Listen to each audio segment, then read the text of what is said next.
الحمد لله وكفى وسلام على عباده الذين اصطفى أما بعد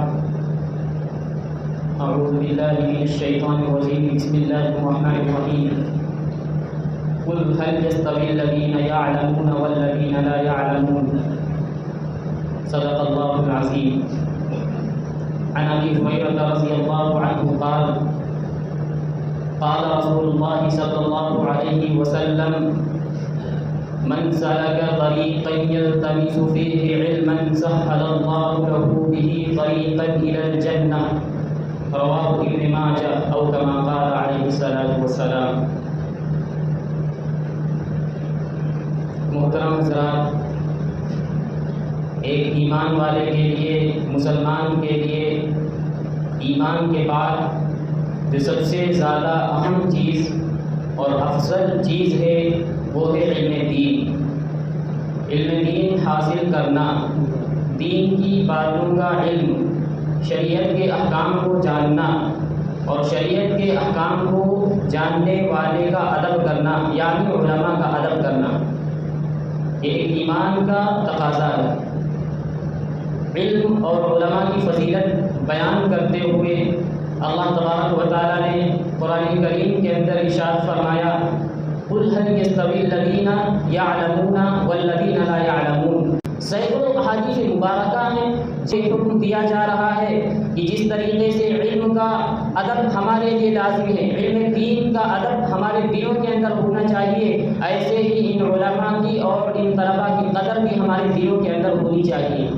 آج ہم تمام احادیث کا جائزہ لیتے ہیں، پھر ہم اپنے معاشرے کو دیکھتے ہیں کہ آج ہمارے معاشرے کے اندر جو بھی پریشانیاں، مصیبتیں آ رہی ہیں، چاروں طرف سے مسلمانوں کو پریشان کرنے کی جو سازشیں کی جا رہی ہیں، کبھی شاعر اسلام کے اوپر یعنی نماز کے اوپر پابندی عائد کی جاتی ہے، تو کبھی مسجد کے اوپر انگلیاں اٹھ رہی ہیں، کبھی اس اذان کے اوپر انگلیاں اٹھ رہی ہیں، کبھی ان مدارس کے اوپر انگلیاں اٹھائی جا رہی ہیں. ان طالب علموں کو دہشت گرد کا نام دیا جا رہا ہے. وجہ یہی ہے کہ آج ہمارے دلوں سے علماء کی اور ان طالب علموں کی قدر ختم ہو گئی، جس کا نتیجہ ہم اور آپ سب بھگت رہے ہیں. اس لیے ہم سب کے لیے ضروری ہے کہ ہم ان علماء کے مقام و مرتبے کو پہچانیں، ان علماء اور ان طلباء کے مقام و مرتبے کو پہچانیں جن کے بارے میں، جن کی تعریف کرتے ہوئے اللہ کے نبی صلی اللہ علیہ وسلم نے فرما دیا تھا من کان فی طلب العلم کان بالجنۃ فی طلبہ. یہ جو طلباء ہوتے ہیں جو علم کی تلاش میں نکلتے ہیں، اپنے گھر بار کو چھوڑ دیتے ہیں، اپنے بہت عظیم نعمت ہے یہ مدارس، اللہ کی بہت عظیم نعمت ہے، اور یہ طلباء اللہ کی بہت عظیم نعمت ہے. اور نعمتوں کے بارے میں اللہ کا ضابطہ، اللہ کا قانون یہ ہے لئن شکرتم لازیدنکم ولئن کفرتم ان عذابی لشدید. کہ اللہ جو بھی نعمت ہمیں میسر کرتا ہے، اللہ جو بھی دولت ہمیں دیتا ہے، اگر بندہ اس کی قدر کرتا ہے، اگر بندی اس کی قدر کرتی ہے تو اللہ دن بدن اس کی نعمت میں اضافہ کرتا رہتا ہے. لیکن اگر بندے ناشکری پر اتر آئے، اگر ہم اور آپ ناقدری کے اوپر اتر آئیں تو اللہ فرماتا ہے لازیدنکم ولئن کفرتم ان عذابی لشدید. اللہ جیسے ان نعمتوں کو دے سکتا ہے، ایسے ہی اللہ ان نعمتوں کو چھین سکتا ہے. بہت سی ایسی بستیاں بھی دیکھی گئیں کہ وہاں سینکڑوں علماء رہتے تھے، مدارس و مکاتب کے جال بچھے ہوئے تھے، علماء گلی گلی میں موجود رہتے تھے، ہر ہر گھر کے اندر عالم اور حافظ ہوا کرتے تھے. لیکن ان بستی والوں نے ان علماء کی قدر نہیں کی، ان حفاظ کی قدر نہیں کی، گویا کہ اللہ کی نعمت کی ناقدری کی. آج ان بستی والوں کو عالم یہ ہے کہ وہاں پہ کوئی نماز جنازہ پڑھانے والا بھی نہیں ملتا ہے، ان کی مسجدوں کے اندر کوئی امام بننے کے لیے تیار نہیں ہوا کرتا ہے. اس لیے مسلمانوں، اللہ کا یہ اس بستی والوں کے اوپر کرم ہے، اللہ کا یہ احسان ہے کہ بڑے بڑے مدرسے اس علاقے کے اندر موجود ہیں، علماء موجود ہیں، بڑے بڑے مدارس موجود ہیں. ہم سب اگر ان علماء کی قدردانی کریں گے، ہم سب اگر ان مدارس کی قدردانی کریں گے، اللہ مدارسوں کے اندر اضافہ کرتا رہے گا، اللہ علماء کے درمیان اضافہ کرتا رہے گا، گھر گھر عالم پیدا ہوں گے، گھر گھر حافظ پیدا ہوں گے. لیکن اگر ہمارے دل کے اندر ان علماء کی ناقدری آ گئی، ہمارے دل کے اندر ان مدرسوں کی ناقدری آ گئی، اللہ اپنی نعمتوں کو چھین لے گا، جیسا کہ بہت سی بستی والوں کا حال یہ ہوا ہے. اس لیے مسلمانوں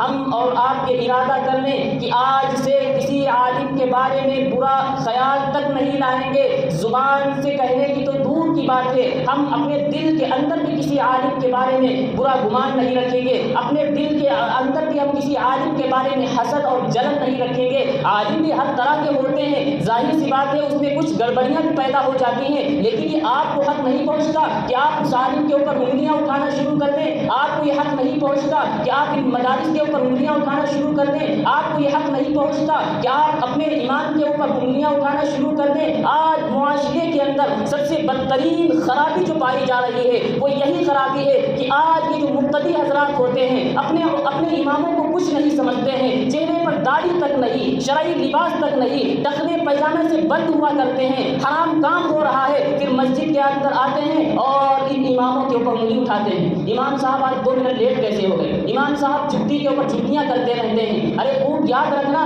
یہ تمہارے مسجد کے امام ہیں، سرداری کر لیں، یہی ہماری بخشش کا ذریعہ بن سکتے ہیں. اگر ہم عالم نہیں، حضرت عون بن عبداللہ رحمۃ اللہ علیہ، حضرت عمر بن عبدالعزیز رحمۃ اللہ علیہ سے فرما رہے تھے کہ اگر تم عالم نہیں بن سکتے، عالم بننے کی تمہارے اندر صلاحیت نہیں ہے تو ٹھیک ہے تم طالب علم بن جاؤ. اگر طالب علم بھی نہیں بن سکتے تو تم علماء سے محبت کرنے والے بن جاؤ. اگر تم سے اتنا بھی نہیں ہو سکتا، یعنی نہ تو تم عالم بن سکتے، نہ تو تم ان علماء سے، نہ تو تم طالب علم بن سکتے اور نہ تو تم ان سے محبت کر سکتے، تو آخری آپشن یہ دیا گیا پھر تم ان کے بارے میں بغض بھی نہ رکھو، ان کی برائیاں بھی نہ کرو. ورنہ یاد رکھیے حضرت عمر پالن پوری رحمۃ اللہ علیہ فرمایا کرتے تھے کہ جو شخص بھی کسی عالم کی برائی کرتا ہے، اس کے علم کی توہین کرتا ہے، اس کو گری نگاہ سے دیکھتا ہے، تو 10 نسلوں تک کوئی عالم اور حافظ پیدا نہیں ہوگا اس کے گھر میں. آج ہم دیکھ لیں کہ آج ہمارے گھروں کے اندر کوئی حافظ پیدا ہوتا بہت مشکل سے کوئی ایک حافظ بن جاتا ہے، ورنہ بہت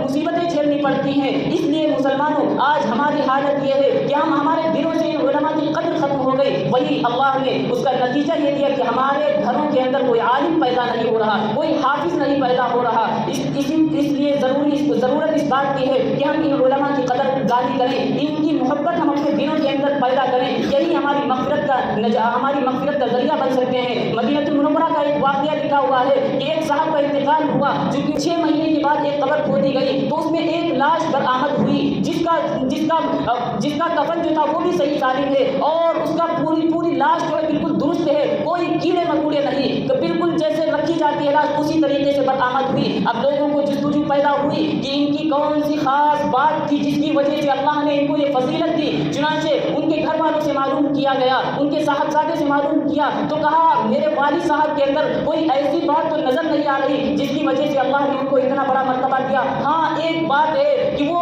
کبھی بھی کسی حافظ قرآن کے سامنے پیر پھیلا کر نہیں بیٹھتے تھے. وہ یہ خیال کرتے تھے کہ جس طرح ہم قرآن کریم کے سامنے پیر نہیں پھیلا سکتے ہیں اس کا ادب ہمارے لیے لازم ہے. تو یہ جو بچے ہیں جن کے سینے کے اندر قرآن ہے، جن کا سینہ قرآن کریم سے منور ہے، میں ان کا بھی ادب اتنا ہی کروں گا. اس لیے زندگی میں کبھی بھی کسی حافظ کے سامنے پیر پھیلا کر نہیں بیٹھے.